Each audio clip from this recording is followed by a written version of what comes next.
तो इस बार बिहार के लोग दिल्ली में जाके आगाज करने जा रहे हैं। हित के लिए जो 25 सूत्री मांग हमारी है, वो मांग जायज मांग है। आज सरकार से हम लोग मांग करते हैं कि विश्वास में वृद्धि हुई है कि सरकार को हमारी बातों पर विचार करना ही होगा। निश्चित है, और हम इसी मुद्दे को लेकर के हम सभी एक होते हुए हम नेशनल कॉन्फ्रेंस करने जा रहे हैं। सरकार सुनती नहीं थी। पहली बार नीतीश बाबू ने घोषणा की है कि 30 करोड़ रुपए की राशि अनुदान स्वरूप ट्रस्टी कमेटी को दिया जाए। और बिहार क्रांति की भूमि रही है। कोई भी बदलाव बिहार से हुआ है, चाहे वो देश की आजादी हो या कोई भी क्रांति बिहार से शुरू हुई है। सफिशिएंट नहीं हो, लेकिन खाता खुल जाने के बाद अब धीरे धीरे जमा होने की संभावना बन जाती है। जैसे बैंक में खाता खुलता है तो होता है कि शायद धीरे धीरे राशि जाएगी, तो उन्होंने खाता खोल रखा है। नमस्कार दोस्तों, आप देख रहे हैं लाइव लॉन्ग न्यूज। मैं हूं जानकी। अभी हमारी मौजूदगी जो है पटना हाई कोर्ट में है। आपको बता दिया जाए कि अखिल भारतीय अधिवक्ता कल्याण समिति का 9वां अधिवेशन आज रखा गया है।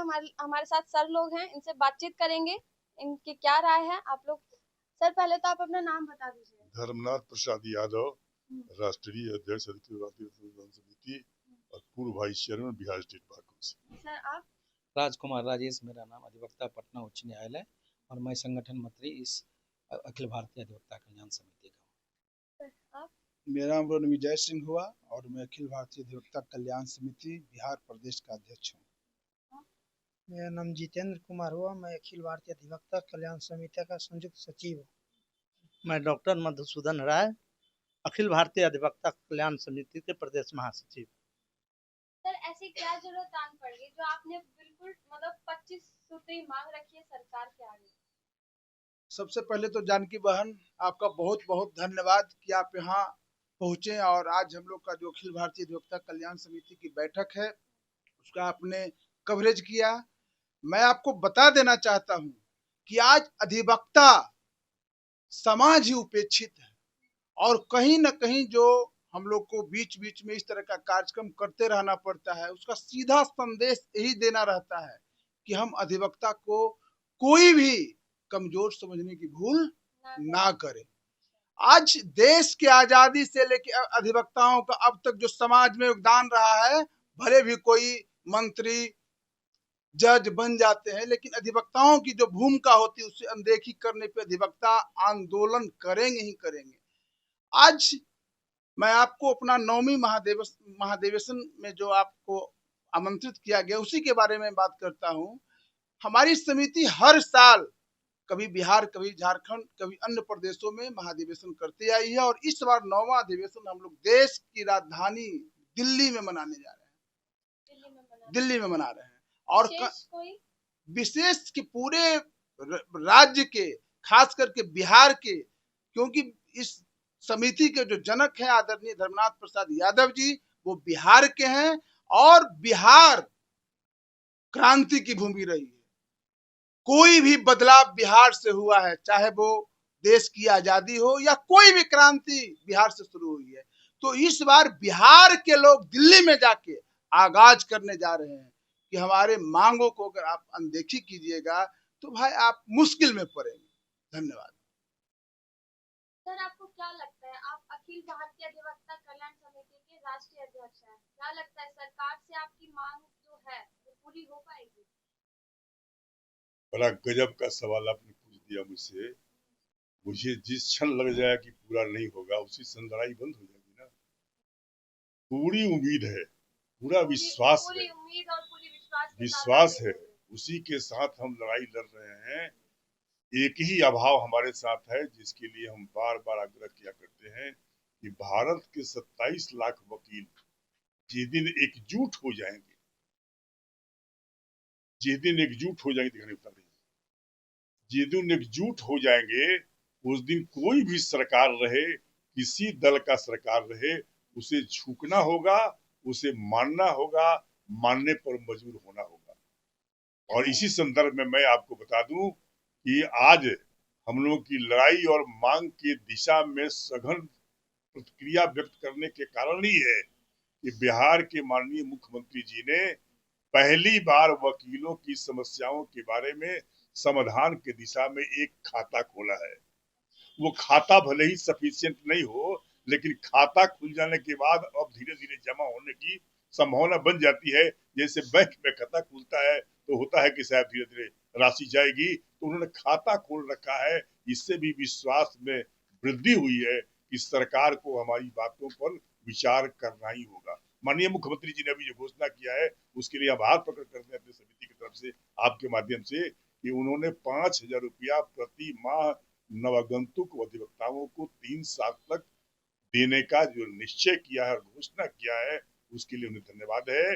दूसरा, उन्होंने 30 करोड़ रुपया हमें अनुदान स्वरूप ट्रस्टी कमेटी को देने की घोषणा की है, जिस ट्रस्टी कमेटी के माध्यम से हम बीमार अधिवक्ताओं को मृत्यु लाभांश, फिर चिकित्सा लाभांश और उनके अवकाश प्राप्त लाभांश दिया करते हैं। उस फंड में सरकार ने पहली बार, यद्यपि यह समिति चल रही है, ट्रस्टी कमेटी चल रही है 1985 से, लगातार मांग चल रही थी हम लोगों की कि सरकार को अनुदान देना चाहिए इसमें, क्योंकि वेलफेयर स्कीम है वकीलों के लिए। सरकार सुनती नहीं थी। पहली बार नीतीश बाबू ने घोषणा की है कि 30 करोड़ रुपया की राशि अनुदान स्वरूप ट्रस्टी कमेटी को दिया जाएगा। तीसरी घोषणा उनकी ये है कि 5 लाख रुपया अनुदान के रूप में ई लाइब्रेरी डेवलप करने के लिए प्रत्येक विधिमंडल को दिया जाएगा जो अनुरोध करेंगे।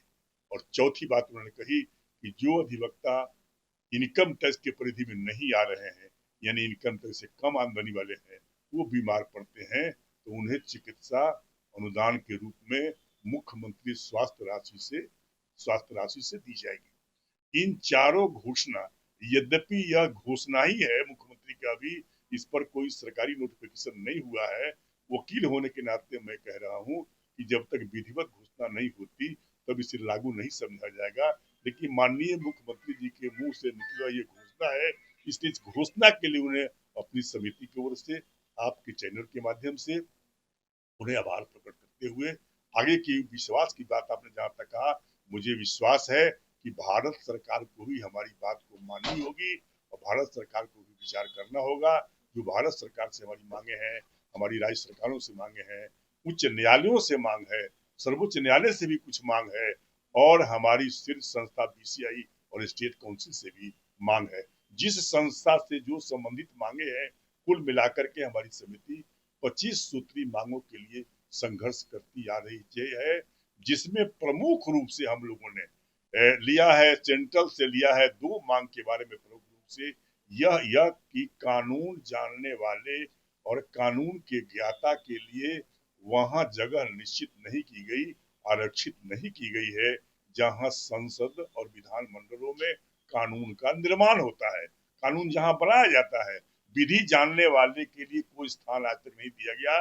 इसलिए अच्छा कानून बन सके, देश के लोगों के हित में कानून बन सके, सही कानून बन सके, इसके लिए अधिवक्ताओं की 20% आरक्षित सीट करने की हमने मांग रखा है, जिससे हमें उम्मीद है कि ये गहन विचार करने के बाद दिल्ली से जब ऐलान करेंगे हम लोग, सरकार को मजबूर होना पड़ेगा, सोचना पड़ेगा।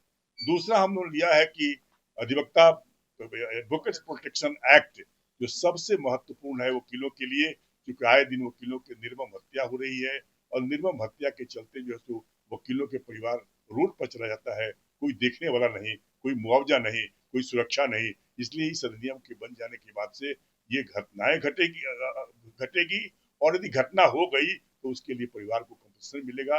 इन्हीं मांगों के साथ साथ हम लोगों ने जो सो निर्णय लिया है कि इस बार दिल्ली में जोरदार पुरजोर, शानदार जानदार तरीके से मीटिंग करके, अधिवेशन करके हम इसे करा रहे हैं। धन्यवाद। बहुत बहुत धन्यवाद सर। आप बताइए, आपको क्या लगता है, 25 सूत्री मांगे हैं, सर विश्वास के साथ बोल रहे हैं कि सरकार हमारी मांगों को पूरी करेगी? देखिए, एक बात तो सबसे महत्वपूर्ण है कि आज हमारी आज़ादी भी मिली है तो भारत के एडवोकेट्स के द्वारा।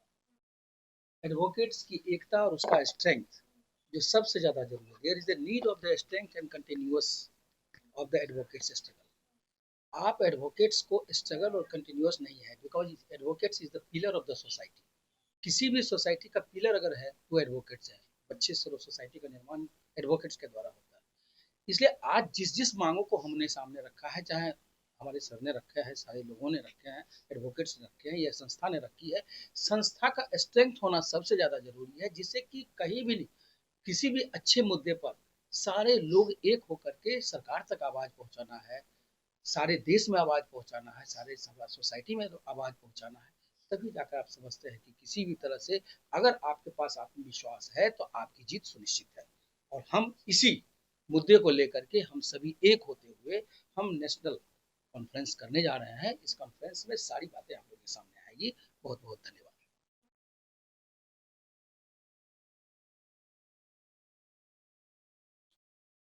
आपको क्या लगता है सर, आपकी इस समिति में कितने लोग आपके साथ जुड़े हुए हैं? जुड़े हुए हमारे समिति में हजारों से अधिक लोग जुड़े हुए हैं ये हमारे समिति में, और अधिक लोग जुड़ रहे हैं। इस अधिवेशन को लेकर के 29-30 नवंबर को दिल्ली में जो कार्यक्रम हो रहा है, इसमें हजारों हजारों संख्या में लोग दिल्ली पहुंच रहे हैं, लोग जा रहे हैं अधिवेशन को सफल बनाने के लिए। क्या लगता है सर, आपकी ये जो 25 सूत्री मांगे हैं, विश्वास के साथ बोल रहे हैं, पूरी होगी? मैं आपको चैनल से धन्यवाद देता हूँ कि अपने अधिवक्ताओं की समस्या के लिए, अधिवक्ताओं के सेहत के लिए अपने एक क्वेश्चन राइज कर करके और ये बताने जा रही है। मैं डॉक्टर मधुसूदन राय, अखिल भारतीय अधिवक्ता कल्याण समिति के प्रदेश महामंत्री, आज के दिन में हम लोग दिल्ली में एक कॉन्फ्रेंस करने जा रहे हैं वकील के हित के लिए। जो 25 सूत्री मांग हमारी है, वो मांग जायज मांग है। आज सरकार से हम लोग मांग करते हैं कि एडवोकेट प्रोटेक्शन एक्ट जितना जल्दी हो वह लागू करें।